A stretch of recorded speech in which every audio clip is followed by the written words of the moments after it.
स्वर्गीय सेठ श्री नेमचंद जी जैन जौहरी, स्वर्गीय श्रीमती शांति देवी की पुण्य स्मृति में पुत्र एवं पुत्रवधू श्री नवींद्र कुमार जैन, श्रीमती मधु जैन, पौत्री नलिनी नवीन जैन, प्रवासी कैलिफोर्निया USA।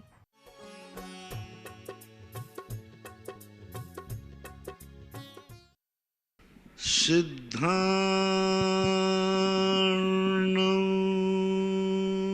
इणमो सिद्धार्णं नमो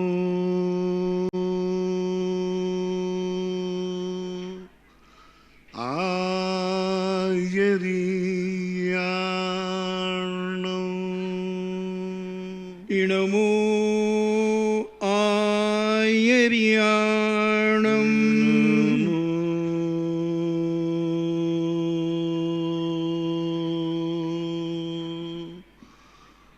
वज्झायाणं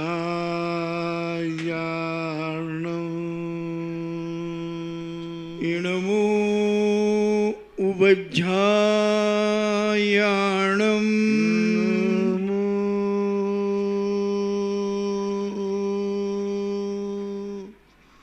लोये सव्यसाहूर्णम्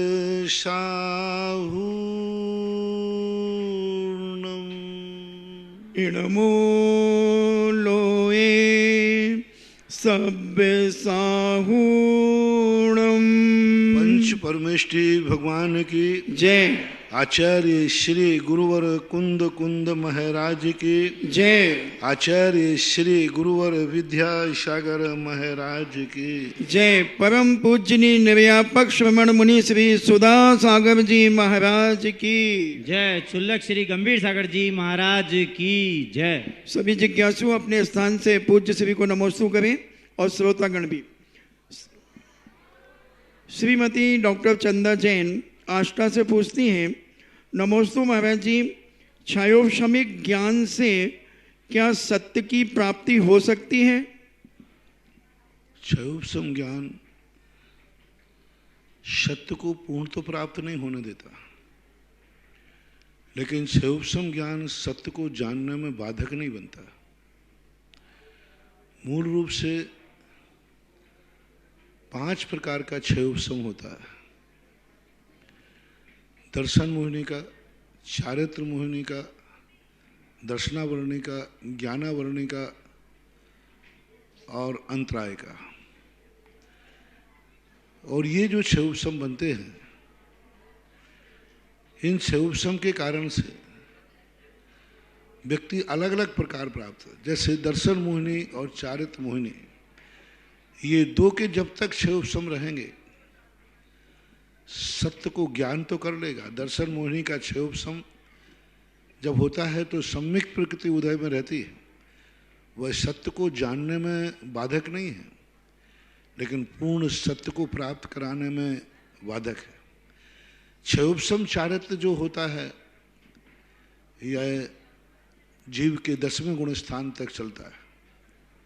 सामायिक, छेदोपस्थापना, सूख सांप्राय, ये भी पूर्ण रूप से यथाख्यात रूप दशा को प्राप्त नहीं होने देता।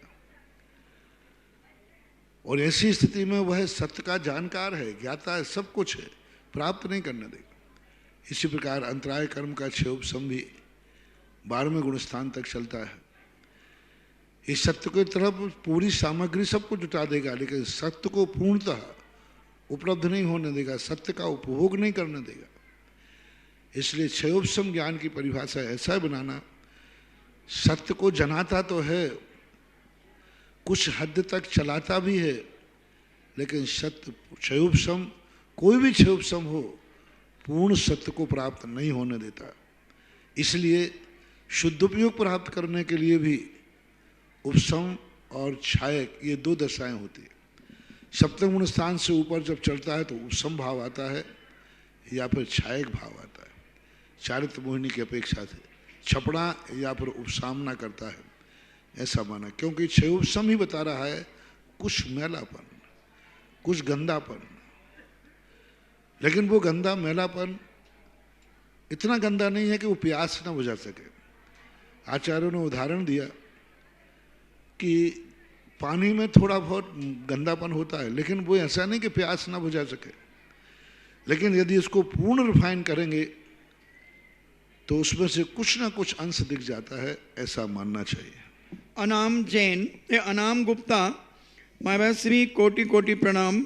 आपने एक दिन अपने प्रवचन में कहा था कि एक पीढ़ी तक कम से कम सम्मिलित रहना चाहिए, और पर सदस्य अलग कर देते हैं घर के, क्या कारण, क्या करना चाहिए? मनोवती, बुद्धिसेन आदि के भाइयों ने भी उन्हें अलग कर दिया था, तो ऐसी परिस्थिति में हमें क्या करना चाहिए? आपने कहा था कि परिवार कम से कम एक साथ सम्मिलित रहना चाहिए, तो जैसे बुद्धिसेन और मनोवती को अलग कर दिया था उनके परिवार के लोगों ने, तो ऐसी परिस्थिति में क्या करना चाहिए? कुछ परिस्थितियां होती हैं, उन परिस्थितियों में भी विचार करना पड़ता है। वो परिस्थितियां तुम्हारे जीवन में कार्यकारी नहीं है। बुद्धिसेन और मनोवती को आदि को जो अलग किया गया, उसका दोषी कौन? जिन्होंने अलग किया उनको उसका दंड भोगना पड़ा, उसका दंड भोगना पड़ा। उनके 14 के 14 प्राणी जिन्होंने निकाला था, गजमोती की कथा में यही आता है। गजमोती आने वाली जो कन्या थी और उसका पति था, 6 भाइयों ने, माता पिता ने उसको निकाल दिया, इसलिए कि वो धर्मात्मा थे, इसलिए कि गजमोती चढ़ाने का नियम लिया था। तो निकाला उन्होंने, तो उन सबको भोगना पड़ा। 14 के 14 प्राणी ऐसे 56 करोड़ की दीनारें बिला गई और मजदूरी पर उतर आए। अलग होगा तो बेटा, जो अलग होगा उसका दोष है, और जो अलग करेगा उसका दोष है। हमारे यहाँ बड़ा न्याय होता है। तुम अलग हुए हो कि तुम्हें अलग किया गया है। माँ बाप ने अलग किया है तो माँ बाप दोषी हैं, किस कारण से किया, पर ये भी देखना पड़ेगा। यदि बेटे में दुर्गुण है, दोष है, उससे सारा परिवार बिगड़ सकता है, तो उसको अलग करने की अनुमति है। यदि शरीर का कोई अंग गंदा हो जाता है तो उसे काट देना श्रेष्ठ है, अलग कर देना ही श्रेष्ठ है। तो कारण देखा जाएगा, जो दोषी पाया जाएगा उसको कर्म दंड देगा। राजीव जैन, अमरपाटन से प्रार्थी। गुरुदेव के चरणों में सत नमन। तीर्थंकर भगवान को केवल ज्ञान प्राप्त होने के बाद कितने समय के बाद भगवान का समोश्रवण लग जाता है? अंतर मुहूर्त बाद। एक अंतर मुहूर्त वहाँ तो भगवान को केवल ज्ञान होता है, और तुरंत वहाँ पर अपने आप कुछ अतिशय तो प्रकट स्वतः ही हो जाते हैं। जैसे यहाँ केवल ज्ञान होना और सेकंड का क्या, सेकंड भी नहीं लगना, और देवताओं के विमानों में, अलग अलग विमानों में अलग अलग धुनियाँ हो जाती। कहीं शंख बजता है, कहीं तुरी बजती है, कहीं पटल बजता है, कहीं घंटे बजते हैं, सब में तुरंत वहाँ लगता, अपने आप ऑटोमेटिक। तो इसी कोई बड़ी बात नहीं, तुरंत हो जाता है। और पलक झपकते ही सब कुछ, कुबेर को वहाँ आने नहीं पड़ता, वहीं से वो सारी विक्रिया करता है। और उनको विक्रिया करने में क्या इतना समय लगता है? समोषण भगवान के केवल ज्ञान होने में और समोषण की रचना में, ये चुटकी बजाई कितनी देर लगी? चुटकी बजाते ही पुजवर नेमीचंद महाराज ने त्रिलोक सार के अंदर रखा, क्षण मात्र में, उन्होंने क्षण शब्द का प्रयोग किया, समय का तो नहीं, क्षण मात्र में समोषण की रचना हो जाती है, कुबेर के विकल्प करने मात्र से हो जाती है। इसलिए कोई ज़्यादा समझ, अपन को तो पता ही नहीं चलता कि अंतराल क्या पड़ा। शुभम जैन करेली से पूछते हैं, नमोस्तु महाराज जी, तत्वाव सूत्र के 5वें अध्याय में एक प्रदेशा दिशु भाज्यानी पुद्गला नाम, इस सूत्र का अर्थ क्या है? एक आदि ने एक प्रदेशाशु भाज्य पुद्गला नाम, एक प्रदेश को आदि करके पुद्गलों की संख्या है। द्रव्यसंगर काल में कहा मुत्तो त्रिभिः प्रदेशो, जो पुद्गल हैं एक प्रदेश को आदि करके, 2 प्रदेश वाला भी स्कंद होता है, 3 वाला भी, 4 वाला भी, 5 वाला भी, 6 वाला भी, संख्यात असंख्यात अनंत, यानी एक परमाणु से लेकर के अनंत अनंत परमाणुओं तक, एक एक परमाणु से अधिक होकर के भी पुद्गलों की स्थिति दुनिया में पाई जाती है।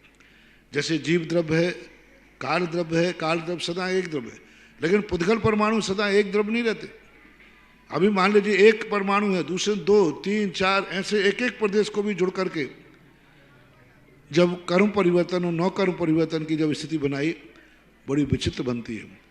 तो पुद्गलों के अनंत भेद हैं, ऐसा मानना चाहिए। और दूसरे हैं असंख्य भागादिषु जीवानाम, इसका अर्थ असंख्य भागादिषु जीवानाम का अर्थ होता है असंख्यात और संख्यात में भाग प्रमाण। इनकी व्याख्या 2 प्रकार के होते हैं। जीव के प्रदेश सदा असंख्यात होते हैं क्योंकि यह उपसंग संकोच और विस्तार की स्थिति लगता है, लेकिन असंख्यात प्रदेश रहेंगे। पूर्ण रूप से जब विस्तार करता है तो 3 लोक प्रमाण इसके प्रदेश होते हैं, लेकिन जब वो संकोच को प्राप्त होता है तो अंगुल के असंख्यात में भाग प्रमाण होता है। तो इसकी भी अवगाहना के लिए सबसे छोटी अवगाहना अंगुल के असंख्यात में भाग प्रमाण है, और असंख्यात में भाग से बढ़ते बढ़ते बढ़ते बढ़ते 3 लोक प्रमाण भी इसके प्रदेशों की स्थिति में विस्तार हो जाता है। गणना में विस्तार नहीं होगा, लेकिन इनमें संकोच विस्तार की शक्ति है। इस कारण से सौम्य जैन ललितपुर, गुरुदेव, जिंदगी में चीज को पाने की बहुत इच्छा हो और वो चीज बहुत प्रयत्न के बाद भी ना मिले तो कौन से कर्म का उदय हो, समता कैसे रखें?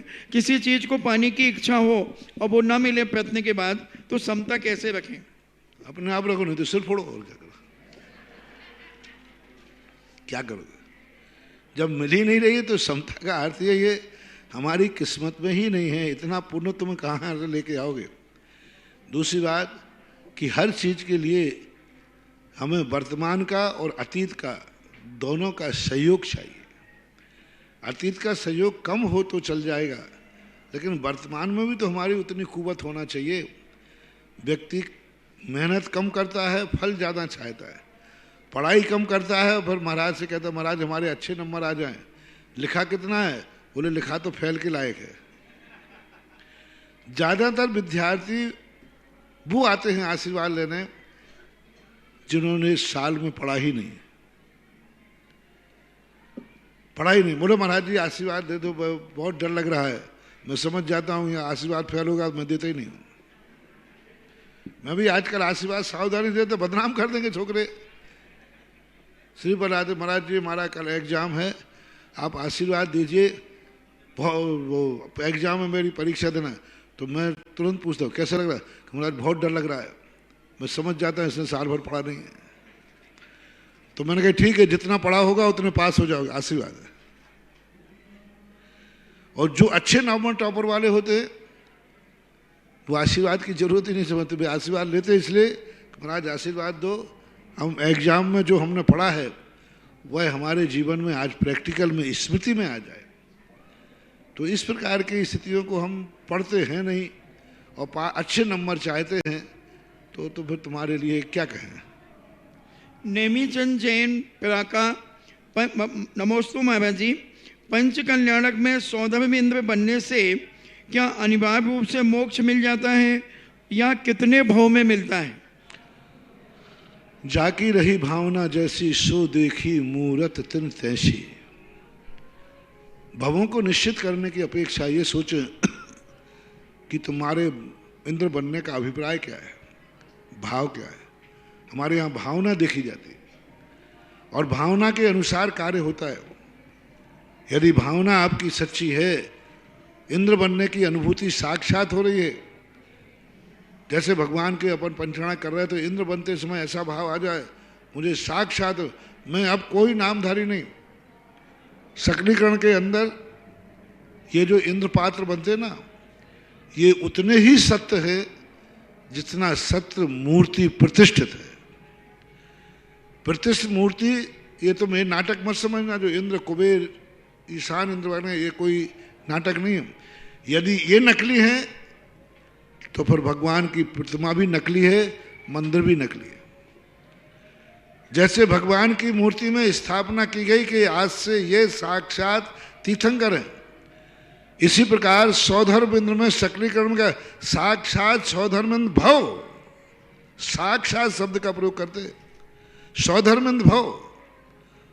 इन 5 दिनों के अंदर उसको यदि अनुभूति आ जाए कि मेरा कोई किसी से संबंध नहीं है, मेरे कोई रिश्तेदार नहीं है, मेरा कोई परिवार नहीं, मैं मात्र एक स्वधर्मेंद्र हूँ जो पंचकल्याण करने आया हूँ। तो ऐसा कर्म बन सकता है कि एक दिन वो साक्षात स्वधर्मेंद्र पद प्राप्त कर सकता है। सारी चीजों में भावनाएं हैं। तीर्थंकर प्रकृति की 16 कारण भावनाएं हैं। यदि 16 उपवास करने से तीर्थंकर बन जाए तो अभी तो अपन सब बन गए होते। ये भावनाएं कहलाती है। इन भावनाओं को हम नियामक नहीं कर सकते, निश्चित भाव नहीं कर सकते, भावना के ऊपर आधारित है। नितिन जैन अलवर से पूछते हैं, नमोस्तु महाराज जी, मेरी जिज्ञासा है कि श्री भक्तांबर स्तोत्र की केवल श्लोक अगर बोला जाए या फिर विधि मंत्र के साथ बोला जाए तो दोनों का प्रभाव अलग अलग होता है। भक्तांबर स्तोत्र को अगर अलग से बोला जाए या विधि मंत्र के साथ है, हर चीज की अलग अलग कीमत होती है। भक्तांबर एक पाठ करना, भक्तांबर का एक अनुष्ठान करना, भक्तांबर का एक जाप करना, सबकी अलग अलग स्थितियां हैं। भक्तांबर पाठ है, उसका महत्व अलग है। भक्तांबर का अनुष्ठान उसका अलग है। और जो मंत्र होते हैं, रिद्धियां होती है, उसका अलग प्रयोग होता है। ये तो जितना जितना अपन इसको विस्तार करते जाएंगे उतनी उतनी शक्ति होती है। ये 64 प्रहरी पीपल के समान होते हैं।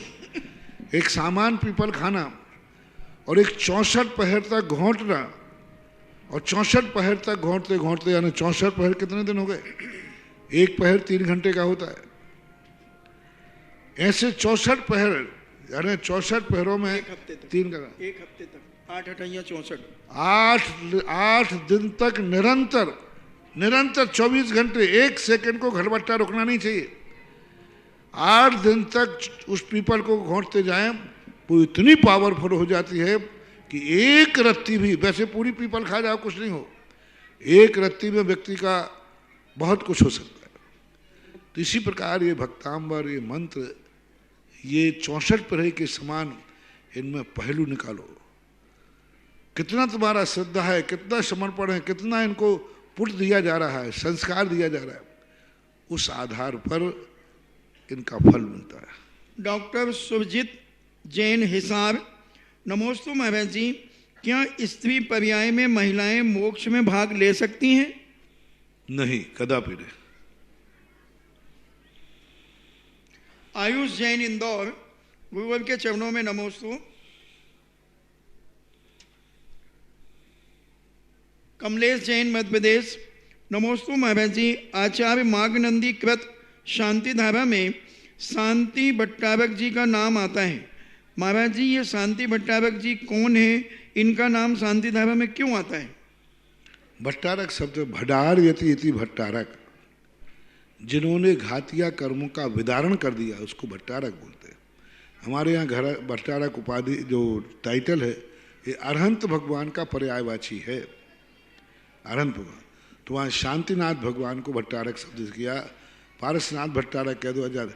अब ये बात अलग है, आजकल उन भट्टारकों को भी भट्टारक उपाधि दे दी गई। भट्टारक कोई पद नहीं है, भट्टारक कोई परंपरा नहीं है।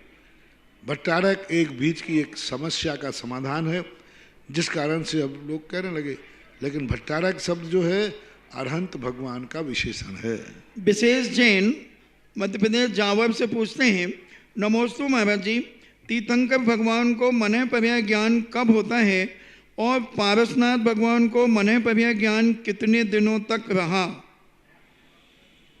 मनः पर्याय ज्ञान दीक्षा लेते ही तत्क्षण, जैसे वो केशरुंचन करते हैं और महाव्रत को धारण करके सप्तम गुण स्थान में पहुंचते हैं, तो सप्तम गुण स्थान में निकलने के पहले ही उनको मनः पर्याय ज्ञान, सर्वावधि, परमावधि ज्ञान एक साथ प्रकट हो जाते। 63 रिद्धियां एक साथ प्रकट हो जाती, एक साथ। सप्तम गुण स्थान का जितना काल है उतने काल के अंतर अंतर में उनको मनः पर्याय ज्ञान होता है, और केवल ज्ञान के पूर्व तक मनः पर्याय ज्ञान बना रहता है। पारसनाथ भगवान को कितने साल तक मनः पर्याय ज्ञान? केवल ज्ञान का काल है, मुनि अवस्था से लेकर के केवल ज्ञान तक 70 वर्ष तक लगभग उनको मनः पर्याय ज्ञान रहा। जिस समय कमठ पर अवसर किया वो मनः पर्याय ज्ञानी थे, सर्वावधि थे, परमावधि थे, सब कुछ उनके पास था। श्रीमती माधवी जैन सिरोन से पूछती है, नमोस्तु महाराज जी, जो सभी आत्माओं को एक मानता है उसे बहिरात्मा बताया है, तो बहिरात्मा का क्या अर्थ है? बहिरात्मा का अर्थ इतनी है कि अपनी अंतरंग शक्तियों को वो नहीं जानता।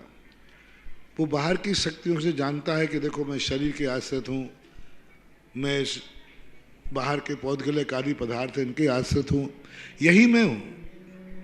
देह जीव को एक गिने बहिरात्म तत्वमुधा है। देह और जीव को एक गिनता है।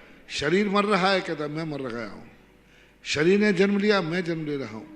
इसलिए इस प्रकार की जो स्थितियाँ हैं, बहिरात्मा उसको इसलिए मात कहा कि वो अंतरंग शक्ति को ना देख करके बाहर जो संयोगी भाव हैं उन्हीं में जीवत्व की कल्पना कर लेता है, इसलिए वो बहिरप्पा कहलाता है।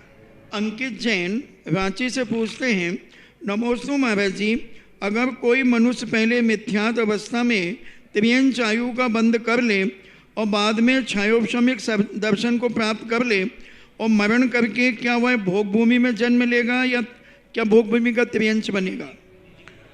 छायोपशम सम्यक दर्शी जीव 3 आयु के बंद होने के बाद मनुष्य यदि है तो नरक, त्रियंच और मनुष्य में जाएगा। उसका सम्यक दर्शन नियम से छूटेगा ही छूटेगा, क्योंकि इन तीनों में मिथ्यात्व के साथ ही उत्पत्ति होती है। इसलिए वो त्रियंच का छायोपशम लेके जाएगा नहीं, और उपशम सम्यक दर्शन में मरण होता नहीं। छायक सम्यक दृष्टि जो होता है, उसने यदि आयु का बंध किया है, बाद में छायक प्राप्त किया है, तो वह जरूर भोग भूमि जाएगा।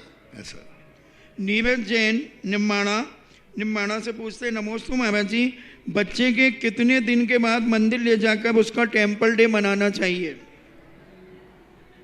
सामान्य परंपरा 45 दिन की है। 45वें दिन अथवा 45वें दिन के बाद, किसी कारणवश 45वें दिन नहीं ले जा पाए तो उसके बाद भी ले जा सकते हैं, लेकिन 45 दिन के पहले नहीं ले जा सकते। श्रीमती सारिका जैन सिरोंज, नमोस्तु महाराज जी, समीचीन ज्ञान तथा संज्ञान क्या है? समीचीन ज्ञान और संज्ञान लिखा इन्होंने, और अर्थ व व्यंजन पर्याय क्या है? प्रश्न का ही तालमेल नहीं है। समिति ज्ञान क्या है? या तो ये पूछो कि अष्ट पुरुषन मातृका का ज्ञान, 5 समिति 3 गुप्तियों का जो ज्ञान है वह कहलाता है 5 समिति का ज्ञान। ये मान लीजिए कि भाई 5 समिति ईर्या, भाषा, ऐषणा, आदान, निक्षेपण और उच्चार, पश्वण, ये जो समितियाँ होती हैं इनका ज्ञान रखना, कैसे देख के कैसे चलना, कहाँ कहाँ जीव होते हैं, कैसे खाना, ऐषणा समिति, कैसे बोलना, ये सब आदि समितियों का ज्ञान होता है। निर्मल जैन मिर्ची अशोकनगर से पूछते हैं, नमोस्तु महाराज जी, त्वस्नाली एक बाजू चौड़ी है, मध्यलोक में एक बाजू चौड़ी है, तो मुनिवर स्वयंभू रमण समुद्र भी क्या त्वस्नाली के अंतर्गत आता है? हाँ, स्वयंभू रमण समुद्र त्वस्नाली के अंतर्गत ही है। एक राजू प्रमाण जो हैं, जितने समुद्र हैं, ये सब त्वस्नाली के अंदर ही हैं। और मध्यलोक में तो पूरा मध्यलोक ही एक राजू है, तो तृष्णाली और मध्यलोक जो है बराबर एक राजू प्रमाण है, और वो तृष्णाली के अंतर्गत ही है, क्योंकि वहाँ तृष्णजीव पाए जाते हैं। अनिल जैन गोरखपुर से पूछते हैं, नमोस्तु मेरे गुरुदेव, नमोस्तु मुनिश्री, जीवों की प्रार्थना का अर्थ क्या होता है? प्रार्थना का अर्थ तो उनको दुख पहुंचाना, पीड़ा पहुंचाना, उनकी स्वतंत्रता को बाधित करने का नाम विराधना है, अथवा जीवन को खत्म कर देना विराधना है।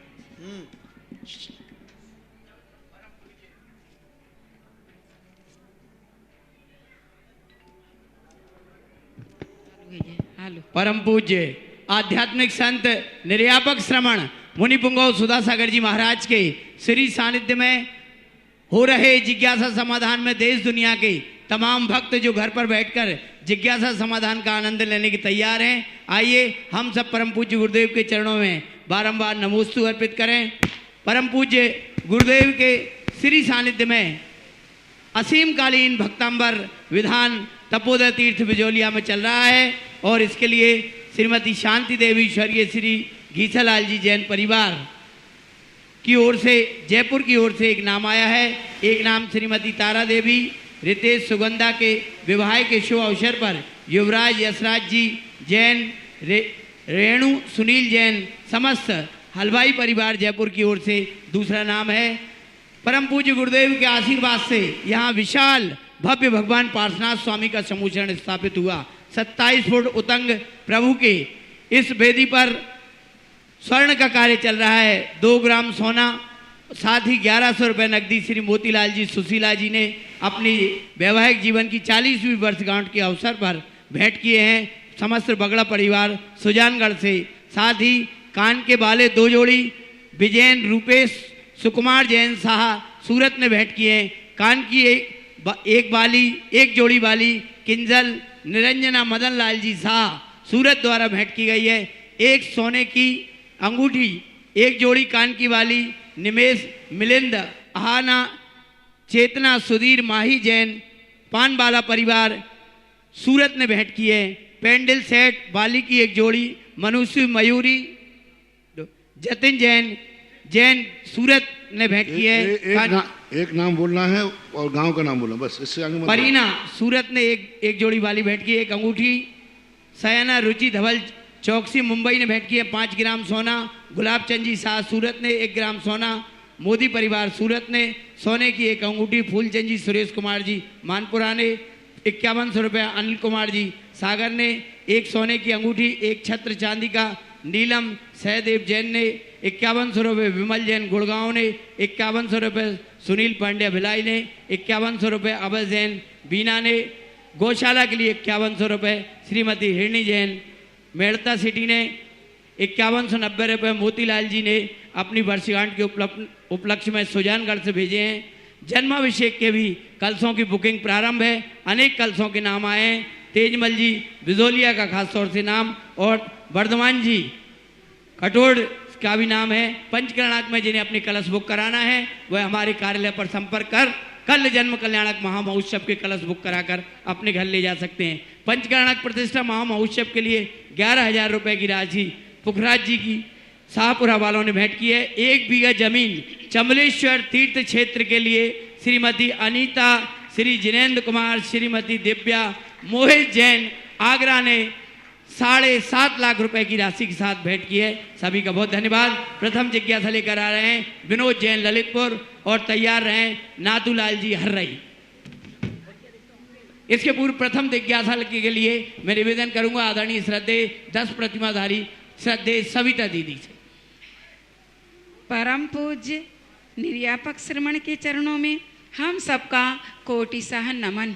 मुनि श्री बड़े उत्साह उमंग के साथ पंचकल्याणक प्रतिष्ठा महोत्सव चल रहा है, जिसमें हम अपनी आंखों से देखेंगे कि एक पाषाण पत्थर परमात्मा कैसे बन जाया करता है, लेकिन इसमें ऐसी शक्ति कौन सी डाल दी जाती है कि स्थापना निक्षेप से वो पाषाण की मूर्ति परमात्मा बन जाती है, और जिसकी वजह से उनकी भक्ति करके उनके प्रति समर्पण भाव दिखा करके हमारे अंतस में सम्यक दर्शन की प्राप्ति हो जाती है। उपसम और क्षयोपसम सम्यक दर्शन हम इन मूर्तियों के माध्यम से प्राप्त कर लेते हैं। तो मुनि श्री जिज्ञासा है कि ऐसी कैसी शक्ति आप अपने मंत्रों के माध्यम से डाल देते हैं जिससे कि सम्यक्त की प्राप्ति के लिए मूर्तियां कारण बन जाया करती हैं। नमोस्तु भगवान। पाषाण तो परमात्मा नहीं बन पाता, लेकिन वो पाषाण इतना पावरफुल हो जाता है कि परमात्मा की आत्मा को अपने में समाहित कर लेता है। बहुत अच्छा। जैसे शरीर हमारी आत्मा नहीं है, भगवान का शरीर पूज्यवर कुंदकुंद स्वामी ने कहा तीर्थंकर के शरीर की गुण की स्तुति क्यों की जाती है, क्योंकि वो शरीर इतना ताकतवान हो गया कि भगवान जैसी शक्ति को धारण कर लिया। वो इतना पवित्र हो गया कि इतनी पवित्र आत्मा ने उसको अपना रहने का स्थान सुना। कुछ पाषाणों में ऐसी शक्तियाँ होती हैं। जो पाषाण 2 प्रकार की प्रतिष्ठाएं होती हैं। एक पहले पाषाण की प्रतिष्ठा होती है कि वो पाषाण इतनी बड़ी शक्ति को ग्रहण कर पाएगा कि नहीं। जब लोग हम सूर्य मंत्र देते हैं उसके पहले एक प्रतिमा का मंत्र देते हैं। ग्रोम बीजाक्षर होता है। ग्रोम बीजाक्षर एक ऐसा कवच है, वज्रमय बनाता है। ग्रोम बीजाक्षर की यदि सही साधना कर ली जाए तो चारों तरफ से कितनी भी शक्तियां आ जाए, गोले बंदूक कुछ भी चल जाए, कुछ नहीं बिगाड़ सकते। तो उस ग्रोम बीजाक्षर के माध्यम से पहले पाषाण को वज्रमय करते हैं। वहां लिखा ओम ह्रीम ग्रोम बीजाक्षर वज्रमय प्रतिमाम कुरु कुरु, इस प्रतिमा को वज्रमय करो, क्योंकि इसमें भगवान विराजमान होने वाले हैं। जब वो प्रतिमा को वज्रमय कर लेते उस पाषाण की शक्ति बढ़ाते हैं। पहले पाषाण की शक्ति बढ़ती है और पाषाण की ताकत जब बढ़ जाती है तब ये निर्णय किया जाता है कि इस पाषाण में भगवान जैसी आत्मा समाहित हो जाएगी या झेल पाएंगे। जैसे कहते हैं ना, सिंगनी का दूध हर पात्र में नहीं ठहरता, इसी प्रकार भगवान हर मूर्ति में नहीं बैठेंगे, हर शरीर में भगवान की आत्मा नहीं जन्मती। जैसे पहले कहा था, मैंने आज सुबह ही कहा था, इसके लिए पहले उसके परमाणु चाहिए उस प्रकार के। तो उन परमाणु को एक तीर्थंकर जब साक्षात जन्म लेते हैं तो इस संसार में से उतने ही परमाणु होते हैं। भक्तांबर में भी आया है, यही शांत राग रुचि भी परमाणु विस्तुम निर्मापितस्त्र भुवनैक ललाम भूतो तावंत एव खलुते प्रणवाह पृथिव्याम यत्ते समान मपरम नहीं रूप मस्ति। हे भगवान, इतने ही परमाणु थे जो आपके शरीर को, आपको झेलने वाला शरीर, आपके पावन आत्मा को झेलने के लिए पावन मास संसार में इतने ही परमाणु थे जिनसे आपका शरीर निर्माण हो गया। तो और परमाणु क्यों नहीं है? क्या प्रमाण है? बोले दूसरों का ऐसा शरीर नहीं है। सीधी बात, संसार में आप जैसा किसी दूसरे का शरीर नहीं है। इससे सिद्ध होता है कि संसार में इतने ही परमाणु थे। तो अब उन परमाणुओं में ऐसी शक्ति होती। ऐसे ही मूर्तियों में पहले देखा जाता है, सबसे पहले कि पाषाण बनाने के पहले क्या यह भगवान की शक्ति को झेलने लायक पाषाण है। पूज्यपाद जिनसेन स्वामी ने प्रतिष्ठा पाठ में मूर्ति बनने के पहले पाषाण परीक्षा लिखी। पाषाण की परीक्षा, पाषाण की पूजा, पाषाण का जागृतिकरण, पाषाण को एनर्जी देगा, जागृत उसके योग्य बनाना।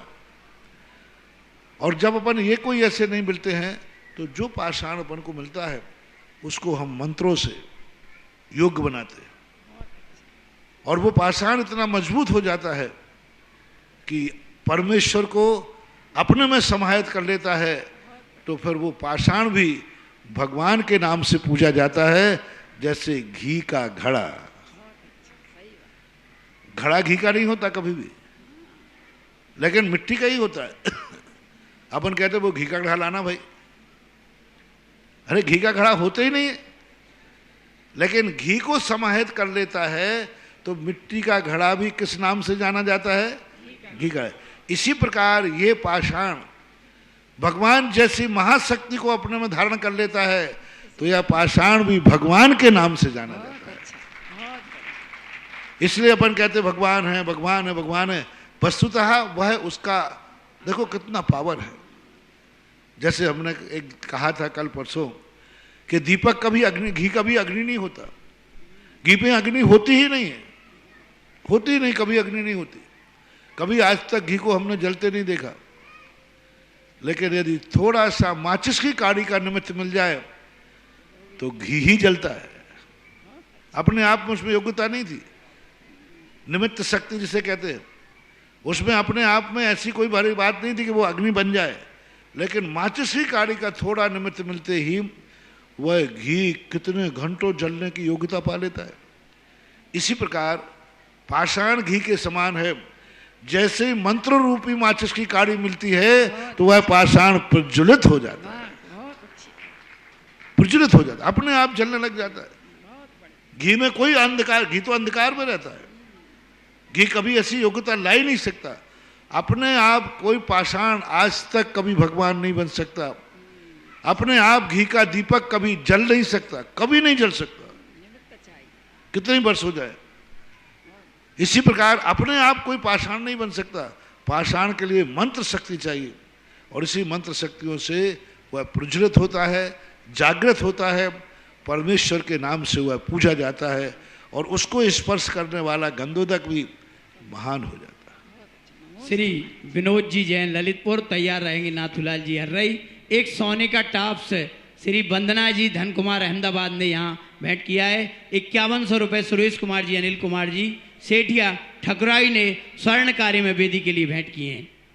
मेरे एवं मेरे परिवार की ओर से त्रिवार नमोस्तु नमोस्तु नमोस्तु। भगवान जिज्ञासा तो आपके सामने आने से खत्म हो गई। फिर भगवान मैं चल नहीं पा रहा था, कल आपने आशीर्वाद दिया तो आज मैं जमीन में बैठने लगा और चल भी रहा हूँ। भगवान हाँ, क्या प्रश्न क्या है? प्रश्न कुछ नहीं है महाराज जी, आपने कल आशीर्वाद आशीर्वाद दिया। था। जितनी भी नैमित्तिक क्रियाएं हैं महानुभाव, इनमें कोई ना कोई तत्व है, कोई ना कोई ऐसा तत्व होता है जो तत्व नाथूलाल जी हम समझ नहीं पा रहे। जैसे हमने कहा माचिस में इतनी बड़ी शक्ति है, जो घी कभी अनंत काल तक नहीं जल सकता, माचिस और घी में ज्योति प्रकट कर देती। ऐसे ही निमित्त जैसे आज गोद भराई का काम हुआ, प्रातःकाल कल ही मेरे सामने एक बालक माँ बालक को लेके आई, बोले महाराज जी चमत्कार देखिए, पिछले पंचकर्णाक में मैं यहाँ आई थी, रोते हुए आई थी, पूरा परिवार रोता हुआ आया था, क्योंकि सब डॉक्टरों ने मना कर दिया था अब कभी तेरे यहाँ संतान नहीं हो। पूरे उपचार कर लिए, दवाई कर ली, झाड़ा सब करके आई थी और रोते हुए आए थे। और शायद पिछले बार कोई पंचकर्णाक में कोई ऐसी बात निकल गई, विश्वास तो था नहीं। पिछले बार इसी पंजोलिया के अंदर मैं भगवान की माता की गोदी भर के गई थी और दूसरे पंचकर्णाक में वो गोदी में बालक लेके आई। जय हो जय हो जय हो। कल की घटना में आहार के बाद बैठा ही था और बोले कि आए, बोले महाराज जी पिछले पंचकर्णाक का बीज आज का फल आपके सामने लेके आए हो। मैं स्तब्ध रह गया। मैंने कही कि बोले हाँ, कोई संभावना का सवाल ही नहीं था। माँ की गोद, बस एक अंतिम भाव आपके प्रवचन में कहीं सुन लिया था तो यूं सोचा कि अब चलो महाराज कह रहे हैं तो एक बार, मरता क्या नहीं करता क्या। बोले मैंने तो श्रद्धा से भी नहीं किया था, सैंपल में किया था, सैंपल में। गोदी भरी जा रही थी तो सोचा भर लेते हैं गोदी। और वे सोचा कि देखें महाराज जो कहते हैं इनके वचनों में कितनी सत्यता है। मैंने कहा ये भाव तुम्हें आया था? बोले महाराज आया था। तो इसका अर्थ वो संशय मिथ्या दृष्टि थी पहले। और वो कल आकर बोले महाराज जी मैं इसलिए आई हुई पंचकर्णाक के संबंध में कि उसी एक साल का परिणाम, कहाँ मेरी बांझ गोद और कहाँ आज मेरी हरी भरी गोद लेकर। जय हो गुरुदेव। तो ऐसी नैमित्तिक क्रियाओं को नकारो मत। देखो पूर्णता ही खोटा है तो फिर तो कौन क्या करेगा, लेकिन ये नैमित्तिक क्रियाओं का बहुत बड़ा महत्व होता है। क्यों की जाती माता की गोद भराई इतने प्रचार प्रसार के साथ, जिससे इसका लाभ किसी को मिल सके। किसी का बुझा हुआ घी का दीपक माता की गोद रूपी माचिस काड़ी से जल जाए और कुल दीपक मिल जाए। तो निमित्त क्रियाएं तो देखो 100% दलील तो डॉक्टर भी नहीं देता। डॉक्टर भी अंत में यही कहता भाई देखो 99% तो प्रयास है, 1% तो दवाई लेते लेते मर जाते लोग। कोई कॉलेज दुनिया में नहीं जो कह सके कि हमारे कॉलेज में आने पर आपको 100/100 नंबर आएंगे। कोई फेल भी हो सकता है, लेकिन अच्छा कॉलेज वो माना जाता है जिसका परसेंटेज अच्छा आता है। मैंने तो क्या है, जिन जिन धर्म की क्रियाओं को मैंने समझा है और मैंने तुम्हारे सामने प्रस्तुत रखा है, उसमें 80 और 90% का रिजल्ट मेरे कॉलेज का है। जय हो गुरुदेव। चाहे वो शांति धारा हो, चाहे वो भक्तांबर हो, और चाहे प्रवचन में आई हुई कोई भगवान की शक्ति को प्रकट करने की बात की हो, चाहे किसी क्षेत्र की मूर्ति की चर्चा की हो, चाहे किसी क्षेत्र के अतिशय की बात कही हो, जो मैंने कहा है वह नियम से। और इसका मूल कारण एक ही है कि मैं ऐसे ही तुम्हें बुद्धू बनाने के लिए नहीं कहता हूं। पहले मैं खुद परखता हूं, मैं खुद समझता हूं, मैं खुद अपनी आत्मा की पर्याय बनाता हूं, और जब मेरी आत्मा 100% गवाह देती है तब मैं आपको प्रोचन में कुछ करने को कहता हूं। तो वह स्थिति ऐसी बन जाती है कि निमित्त क्रियाओं का प्रभाव पड़ता है इस बात में। और अपनी जिज्ञासा रखें। व्रती श्राविका श्रीमती सुशीला जी पाटनी, आर के मार्बल, किशनगढ़। हाँ बोलो ना, क्या बोल रहे हो? भगवान के चरणों में अनंत अनंत नमस्कार। गुरुदेव, मैंने शास्त्र में कहीं पढ़ा, समझ नहीं पाए कि जो अभव्य जीव हैं वे निगोद राशि में बिल्कुल नहीं है। आवाज नहीं आ रही भाई तुम्हारे। जो अभव्य जीव हैं गुरुदेव, वे निगोद में एक भी नहीं, सारे के सारे अभव्य व्यवहार राशि में हैं। और जो दूरान भक्त कोई हैं, समझ में नहीं आया भाई, आप लिखिए। महाराज श्री जी नमोस्तु। महाराज श्री जी 2017 में जब किशनगढ़ में चातुर्मास था आपका, तो ज्ञानोदय से इतना सुंदर जुलूस निकला था, कम से कम 3-4 किलोमीटर का निकला। भगवान मुनीश्वरनाथ भगवान की पूरी सब गए थे। तो महाराज जी हम भी उसमें, हमारा सौभाग्य था कि हम सौधर्मेंद्र हमारा परिवार बना का सौभाग्य हमको प्राप्त हुआ। तो मैंने संयम कितनी सारी चीज़ें देखी कि जो लोग आपके साथ चलते थे और जुलूस में आए थे, वो लोग कितने बीमार आए थे, कितने स्वस्थ और कितने अच्छे बन के गए थे। तो गुरुदेव आपकी ये विहार गगन विहारी भगवान के साथ, इसका तो अतिशय करते ही हैं, लेकिन केवल ज्ञान स्थली से विहार होगा, इसका क्या अतिशय होगा? मैंने कहा कि अभी तक अपन लोग अपनी श्रद्धा से भगवान का रास्ता बनवाते थे। हम जहां से भगवान को लेना चाहते थे, भगवान वहां से जाते थे। हमारे रास्ते पर भगवान को चलाते थे। हर पदयात्रा में अपन ने कहा कि चलो भाई किशनगढ़ से नारेली चलते हैं। भगवान से कहा, भगवान ने कहा चल बेटा, जहां तू चलेगा वहां चलेंगे। कोटा से चांदखेड़ी गए, महुआ से सूरत गए, ललितपुर से देवगढ़ गए। ऐसे कई पदयात्रा हुई। सब पदयात्राओं में अपन ने रूट तय किया, लेकिन यह जो है पदयात्रा नहीं है, यह भगवान जिस रास्ते से गए उस रास्ते पे अपन को चल रहा है। जय हो जय हो। हर पदयात्रा में अपने मन चाहे स्थान पर अपन ले गए। इस बार पदयात्रा में वहां चलना है जहां भगवान गए थे, यानी भगवान का रास्ता होगा, भगवान की मंजिल होगी। और भगवान ने यहां से अपना दूसरा स्थान चौलेश्वर पारसनाथ को चुना था। तो उस स्थान को जाकर के, यानी अपने रास्ते पर भगवान को चलाना और भगवान के रास्ते पर अपन को चलना बहुत अंतर होता है।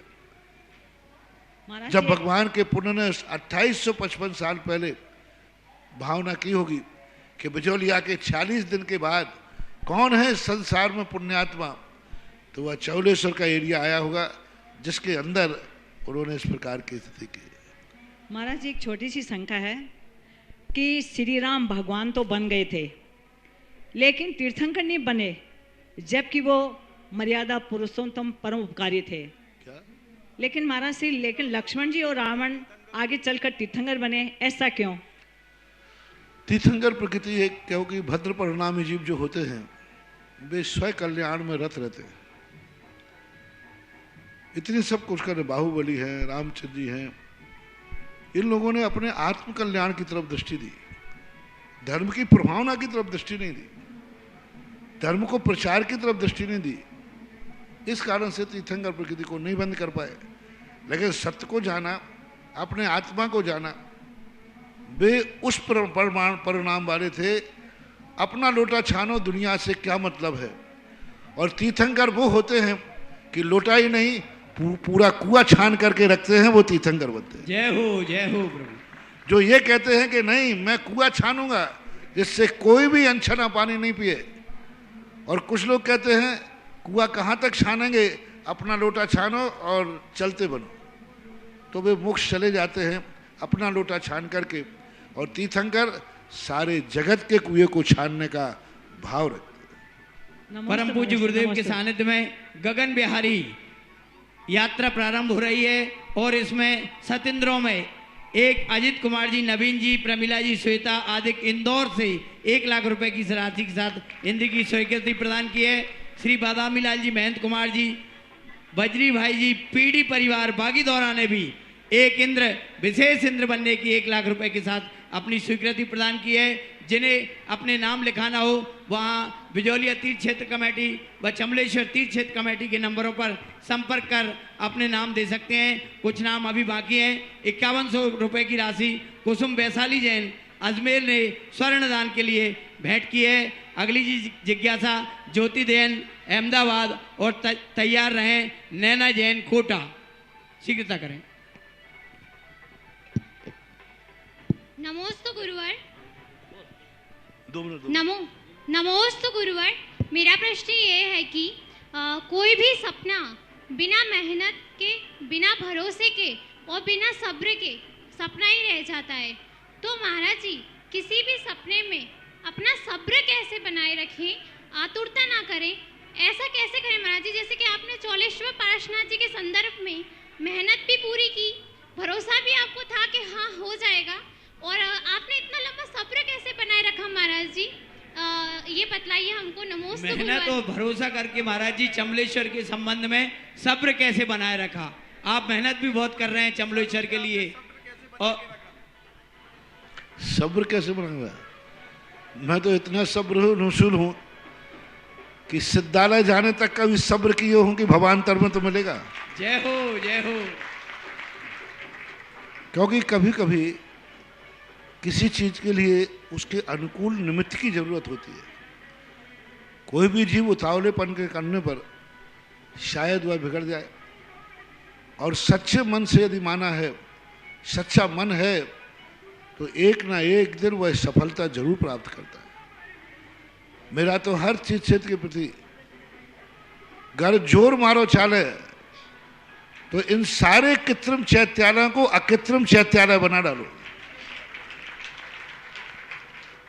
जैसे तुम लोग कहते हो ना कि सोना चांदी बार दूं, सूरज जमीन पे उतार दूं, तो मैं भी कुछ कुछ सोचता रहता हूं। ऐसी बात नहीं है, गर जोर मारो चाले, और जहां जोर चल जाता है वहां कर लेते हैं।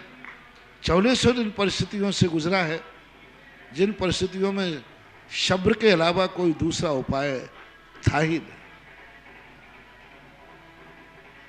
देवेंद्र धुर्रा अशोकनगर से परम पूज्य गुरुदेव के चरणों में नमोस्तु निवेदित करते हुए जिज्ञासा रखते हैं। हे गुरुदेव, पिच्ची लेने की क्या विधि है तथा उसके लिए क्या क्या नियम अपनाए जाते हैं? पिच्ची का लेने की क्या विधि है? पिछी के लिए तो हमारे संघ में हालांकि आगमिक तो कोई परंपरा है नहीं।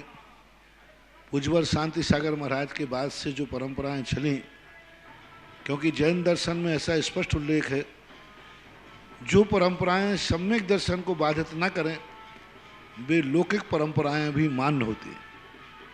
इसलिए जब से परंपरा चल रही है कि जो आजीवन ब्रह्मचर्य व्रत लेते हैं उनको हम पिछी देते हैं और उन्हीं से पिछी लेते हैं, क्योंकि हमें भी संयम के साथ उसका निर्वाह करना है। और भावना खाते हैं कि यह पिछी, पुरानी पिछी जो आपको जाती है या नई पिछी मुझे देते हैं, तो आपके जीवन में भी कभी ऐसा मौका आए कि तुम नई पिछी के अधिकारी बन सको। इसलिए 14 तारीख को इस बार अलग से कोई पिछी परिवर्तन का कार्यक्रम नहीं है। 14 तारीख के लिए भगवान की दीक्षा के साथ, मैंने कहा ना, इस बार मेरा कोई प्रोग्राम नहीं है। इस बार जो भगवान का प्रोग्राम है वही अपना प्रोग्राम है। जय हो जय हो। क्योंकि इस प्रकार में मेरा कोई क्षेत्र नहीं है, जो भगवान का क्षेत्र है वही मेरा क्षेत्र है। मैंने किसी के भूमि को पवित्र नहीं किया, जो भगवान ने किया वही भूमि पवित्र है। क्योंकि इस बार पंचकर्णक वहाँ का है जहाँ भगवान ने भूमि को चुना था। वो भूमि भगवान ने चयन की थी, मैंने नहीं की। तो जो भगवान ने चयन की वही। इसी प्रकार पदयात्रा का बिहार मैं निश्चित नहीं कर रहा हूँ, भगवान ने चौलेश्वर यहाँ से चुना था तो मैंने चुन लिया। इसी प्रकार पिछी परिवर्तन अभी तक हमेशा अलग होता है। इस बार भगवान के कार्यक्रम में मेरा कार्यक्रम शामिल है। भगवान पिछी बदलें, भगवान पिछी लेंगे, उसी दिन मैं भी पिछी बदलूंगा। जय हो। तो 14 तारीख के, 14 तारीख है ना, 14 तारीख के दोपहर में भगवान की दीक्षा होगी, पिछी प्रदान होगी, और उसी समय पर इसी स्टेज से हमारे सभी महाराज लोग, हम लोग भी पिछी का परिवर्तन करेंगे। और जो आजीवन ब्रह्मचर्य व्रत, बहुत सारे नाम आ गए हैं, जो लेंगे उनके लिए पिछी का लेन देन होगा। अब वो किसको क्या होगा वो हम तात्कालिक ही निर्णय करते। आप लोग अपने नाम शुल्लक जी वगैरह के पास लिखा दें जिनको लिखाना है। नैना जैन कोटा, परम पूज्य गुरुदेव की वाणी को देखो लोग कहाँ कहाँ से कब भेज रहे हैं। आगम वाणी चैनल पर इस बिजोलिया तीर्थ के संपूर्ण कार्यक्रम के एक एक मिनट के पॉइंट को सीधा प्रसारण श्री स्वर्गीय नागराज जी सगरी, शोभा नागराज जी सगरी, सुपुत्री रेखा मोहन जी नागराज सगरी बेंगलोर द्वारा प्रसारित कराया जा रहा है। लगातार 5 दिनों के 6 दिनों के पूरे समय प्रातः काल से लेकर सायंकाल तक आगमवाणी चैनल पर लगातार प्रसारित किया जा रहा है। इसके दूसरे पुण्यार्जक हैं महेश काला, श्री मंजू काला जी व समस्त काला परिवार, मणिपुर इम्फाल। एक कर्नाटक के पुण्यार्जक और मणिपुर इम्फाल के पुण्यार्जक, यहाँ उन्हें पता ही नहीं है ना आए, लेकिन गुरुदेव की वाणी को जन जन में पहुंचाने के लिए वे प्रयासरत हैं। 14 तारीख को दीक्षा दिवस का कार्यक्रम जिनवाणी चैनल पर दोपहर में दीक्षा कल्याणक महोत्सव के साथ 1 बजे से लेकर 5 बजे तक लगातार प्रसारित किया जाएगा। अब जिज्ञासा रखें। नैना जैन कोटा और तैयार रहें रतन पाल जी जैन कलिंजरा। मेरे गुरुवर को प्राणी मात्र की तरफ से नमोस्तु नमोस्तु नमोस्तु। हे गुरुवर, 11वें गुण स्थान में और उपशम सम्यक्त में कोई अंतर है क्या? और कोई मुनिराज मान लो 11वें गुण स्थान में मरण को प्राप्त होते हैं तो वो सर्वार्थ सिद्धि जाते हैं या फिर और कहीं भी जा सकते हैं? उपशम सम्यक्त और 11वें गुण स्थान में बहुत अंतर है। उपशम सम्यक्त 4थे गुण स्थान में, 5वें गुण स्थान में, 6ठे 7वें गुण स्थान में भी होता है। 4थे गुण स्थान वर्ती उपशम सम्यक। कोई उपशम सम्यक दर्शन के साथ सीधा देशवृत्ति भी बन सकता है। पूज्यवर वीरसेन स्वामी महाराज ने धबला की 5वीं पुस्तक में लिखा, कोई मिथ्या दृष्टि जीव एक साथ उपशम सम्यक दर्शन को प्राप्त करके 7वें गुण स्थान प्राप्त कर लेता है। 6ठे तो उपशम सम्यक दर्शन के गुण स्थान है 4, 4था, 5वां, 6वां और 7वां। और 11वां गुण स्थान उपशम सम्यक कहा, उसे द्वितीयोपशम सम्यक कहा। द्वितीयोपशम सम्यक वो चारित्र मोहिनी की विवक्षा में विशेषता रखता है, इसलिए दोनों में अंतर समझना चाहिए। और क्या है? मुनिराज जो 11वें गुण स्थान में जो मरण करते हैं तो 11वें गुण स्थान में मरण करने वाला सर्वार्थ सिद्धि ही जाएगा, ऐसा कोई नियम नहीं है। जा सकता है, निषेध नहीं है, लेकिन जो 11वें गुण स्थान में बढ़ेंगे वह जाएंगे, क्योंकि 11वें गुण स्थान में मरण करने वाले जीवों को अन्य अपर्याप्तक अवस्था में द्वितीयोपशम सम्यक दर्शन की जब चर्चा आई है तो अन्य स्वर्गीय विमानों में 9वें ग्रहवेक आदियों में भी उनकी उत्पत्ति का उल्लेख मिलता है। इसलिए नियामक नहीं है कि वो सर्वार्थ सिद्धि ही जाए, जा सकते हैं। जो ये प्रसारण कर रहे हैं उन सब के लिए हम धन्यवाद देते हैं। जय जिनेन्द्र। परम पूज्य गुरुदेव के आशीर्वाद से जो गगन बिहारी पद यात्रा चल रही है उसमें सूर्य और चंद्र विमान के साथ जो 2 विशेष इंद्र हैं वह पटवारी परिवार बिजोलिया के दामान सम्मानित श्री नाथूलाल जी, अशोक कुमार जी, संजय कुमार जी, बालेश कुमार जी, अनुराग जी, सांवला, लांबा खो वाले ब्याई जी के परिवार ने यह सौभाग्य प्राप्त किया है। 1 लाख रुपए की, 1,11,000 रुपए की, 1,11,000 रुपए की राशि के साथ सांवला परिवार व लांबा खो परिवार ने यह सौभाग्य प्राप्त किया है। जिज्ञासा रखेंगे रतनपाल जी और तैयार रहेंगे मधु जैन सागर। गुरुदेव के चरणों में नमोस्तु भगवान गलिंजरा दिगंबर जैन समाज की ओर से मैं प्रश्न कर रहा हूँ। गुरुदेव, आरती सौधर्मेंद्र जी आ जाएं। आपके सानिध्य में कलिंजरा में वेदी प्रतिष्ठा का शिलान्यास हुआ एवं परम पूज्य समता सागर जी महाराज जी के सानिध्य में लोकार्पण भी हो चुका है गुरुवर। और हमें 2016 में भरत भगवान की 17 फीट की प्रतिमा भी प्राशान की के लिए हमने प्रयास किया, लेकिन अभी सत्र आगे में हमें वो पाषाण क्रैक निकला है, तो आगे के लिए गुरुवर हमें मार्गदर्शन प्रदान करे। गुरुवर आशीर्वाद है हमारा, हमको सारे सोच करके आपको मैं कभी इतने मार्गदर्शन वहीं दे के आ जाता हूँ कि बाद में मुझे देने की जरूरत ही नहीं पड़ती। और बाद में इसलिए देता हूँ कि मेरे नए मार्गदर्शन इतने हो जाते हैं कि पुराने को कौन याद रखेगा।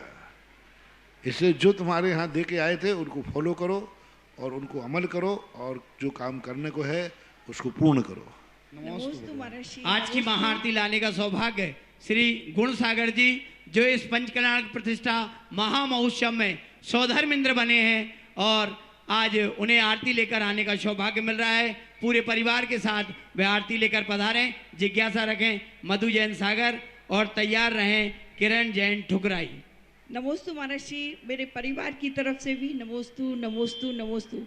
महाराज जी, समय, सेहत और संबंध, इन तीनों का हमारे जीवन में क्या महत्व है?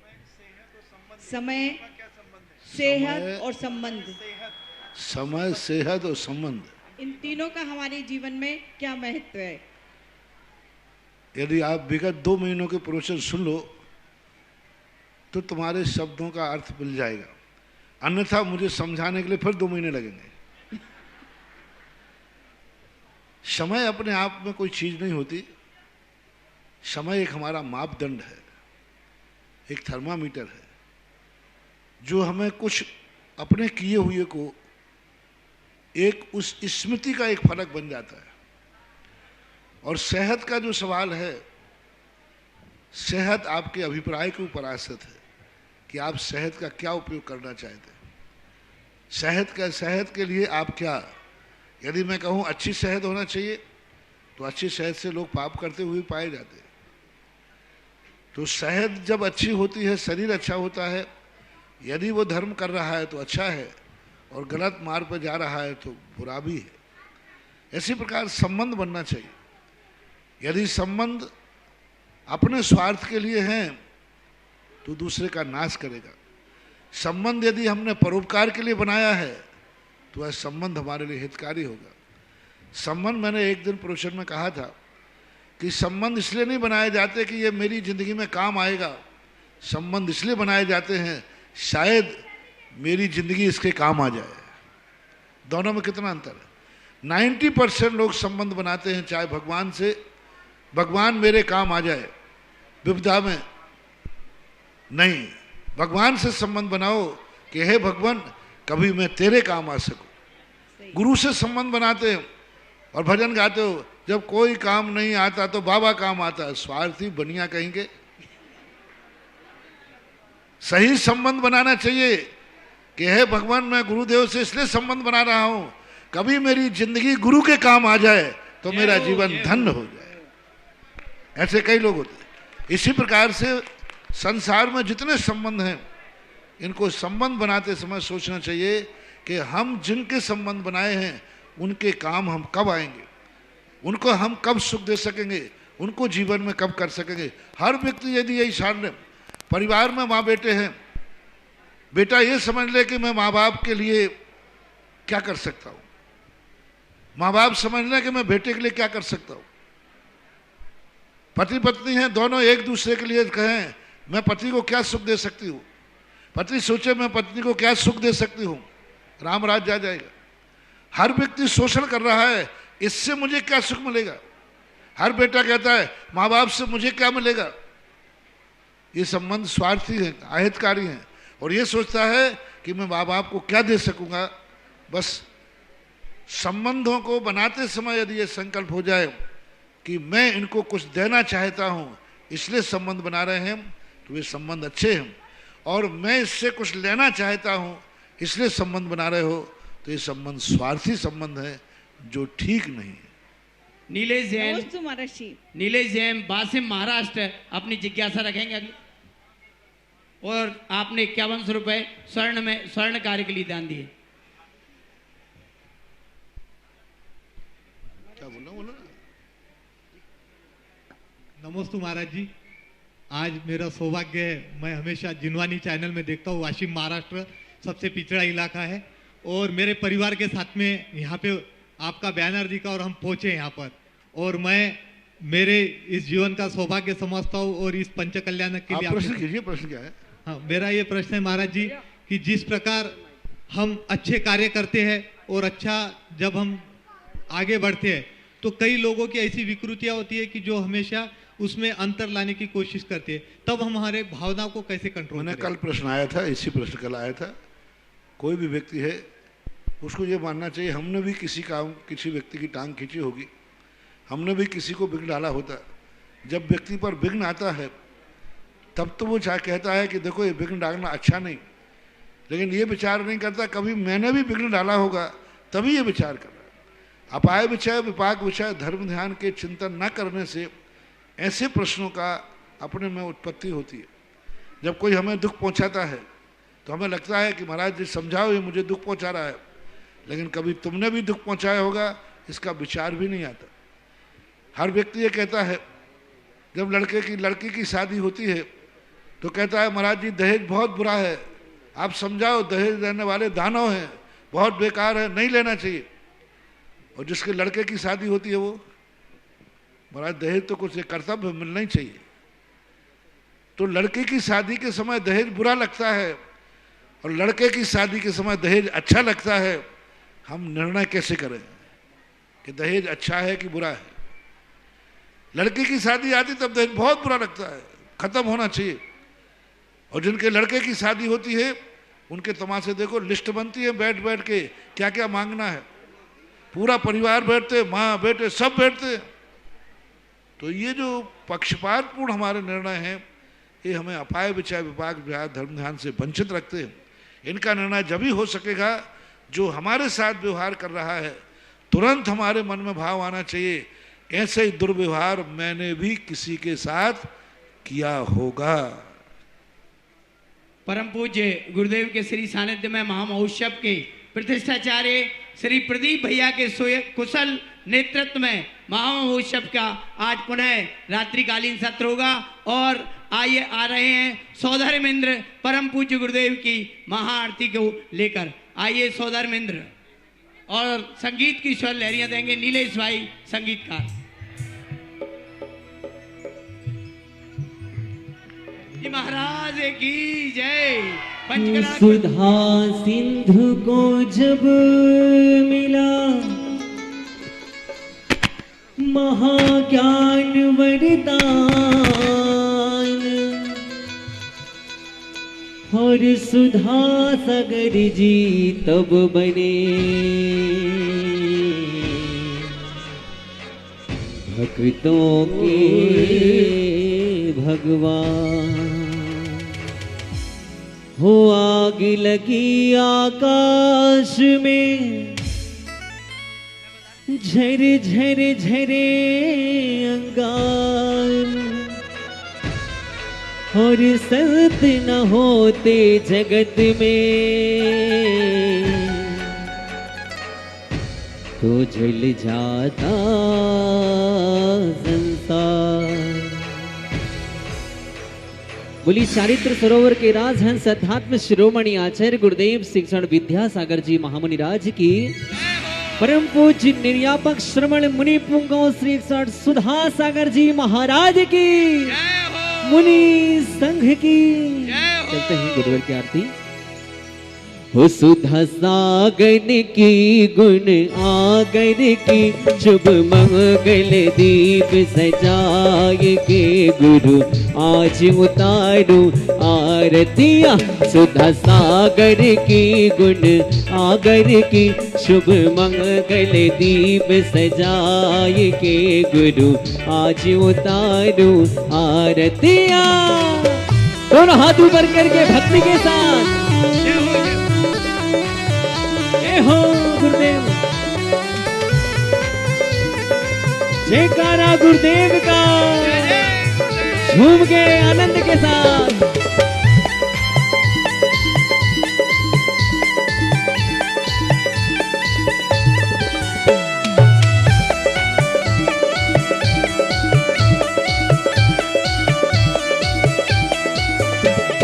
रूप श्री श्री शांति देवी के गर्भ विषय गुरु आए, ईश्वर ग्राम में जन्म लिया है, सब जन मंगल गाए। गुरु जी सब जन मंगल गाए। गृह त्यागी की वैरागी की, ले दीप सुमन का ढाल हो गुरु आज उतारो आरतिया।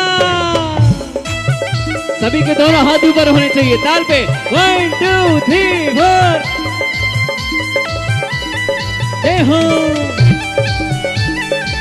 जयकारा गुरुदेव का। हाँ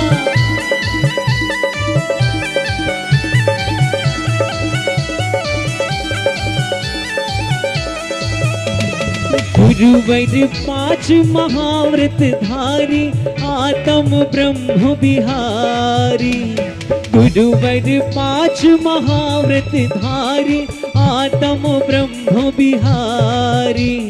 खड़ग धार शिव पथ पर चलकर शिथिलाचार निवारी। गुरुजी शिथिलाचार निवारी।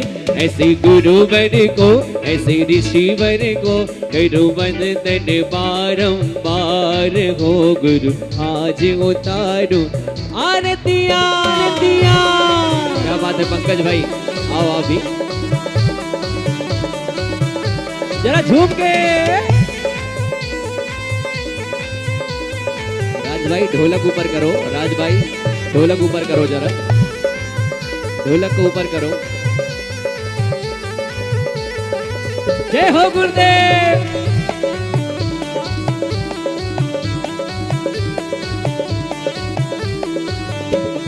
गुरुवर आज नयन से लख कर अलौकिक सुख पाया। भक्ति भाव से आरती करके भूला नहीं समाया। गुरुजी भूला नहीं समाया।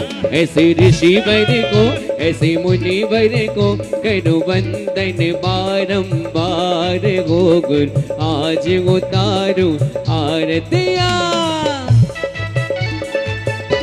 जय हो गुरुदेव।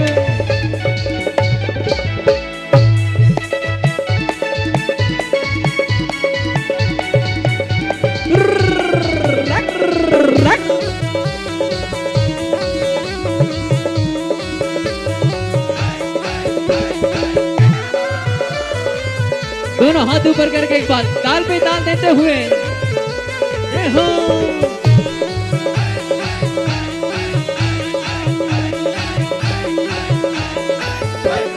गुरु बने तेरे चरणों में हम वंदन करने आए हैं।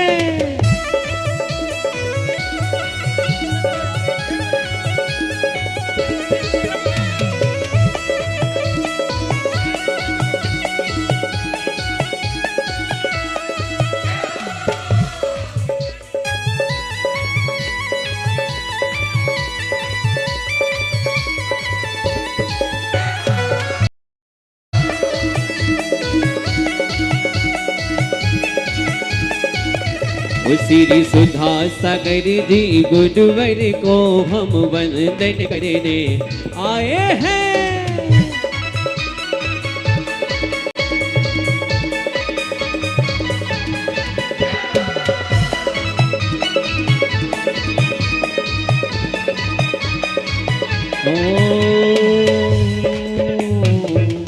देखिए अब आरती के पुण्यार्जक परिवार के अलावा जितने भी लोग हैं थोड़ा सा स्थान खाली कर देंगे।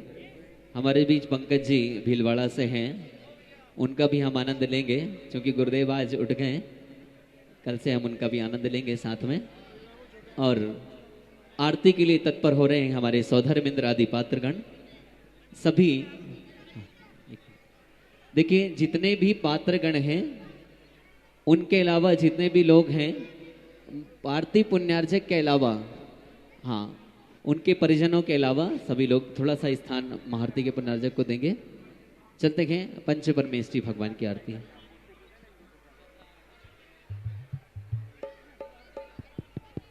हेलो हेलो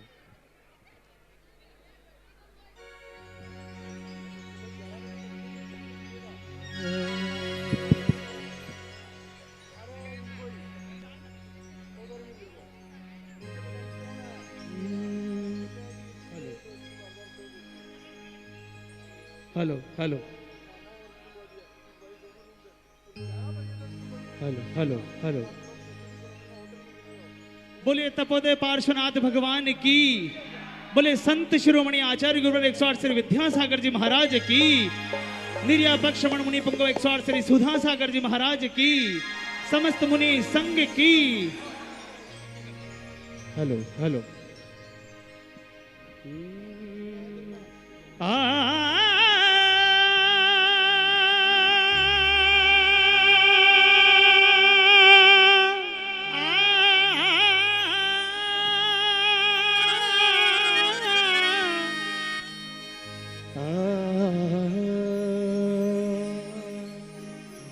ओ बाजे छम छम छम छमा छम बाजे घुंघरू हाथों में दीपक लेके आरती करूं बाजे छम छम छम छमा छम बाजे घुंघरू हाथों में दीपक लेके आरती करूं बाजे छम छम छम छम छम छमा छम बाजे घुंघरू हाथों में दीपक लेके आरती करूं जय हो। हेलो हेलो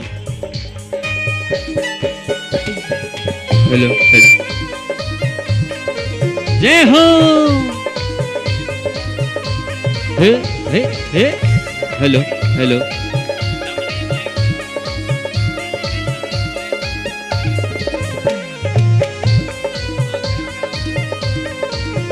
हेलो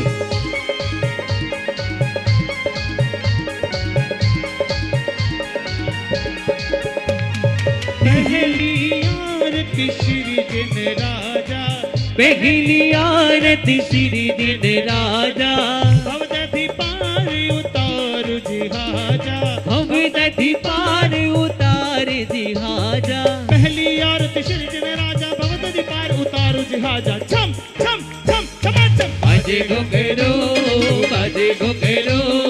हाथों में दीपक लेके आरती करो बाजे छम छम छम छम छम छमा छम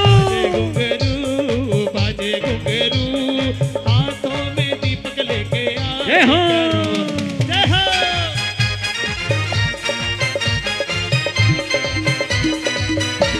बोल साचे दरबार की।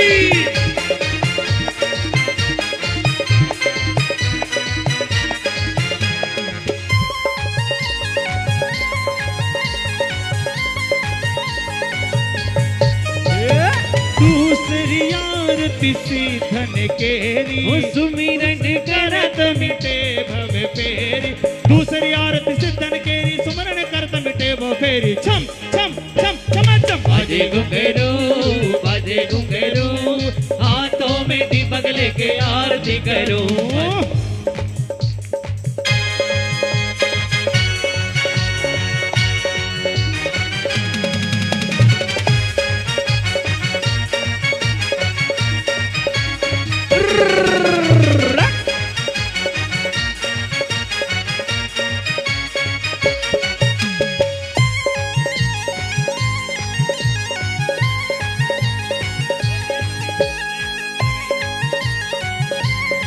झूम के।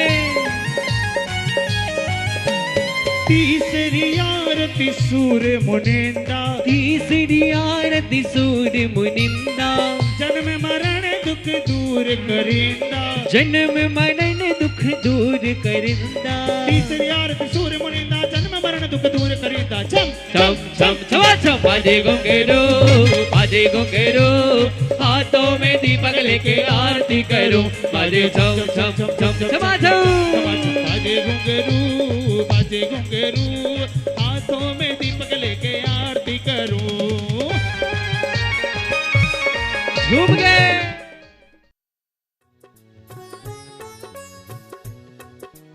इस कार्यक्रम के पुण्यार्चक थे स्वर्गीय सेठ श्री नेमचंद जी जैन जौहरी, स्वर्गीय श्रीमती शांति देवी की पुण्य स्मृति में पुत्र एवं पुत्रवधू श्री नवींद्र कुमार जैन, श्रीमती मधु जैन, पौत्री नलिनी नवीन जैन, प्रवासी कैलिफोर्निया USA।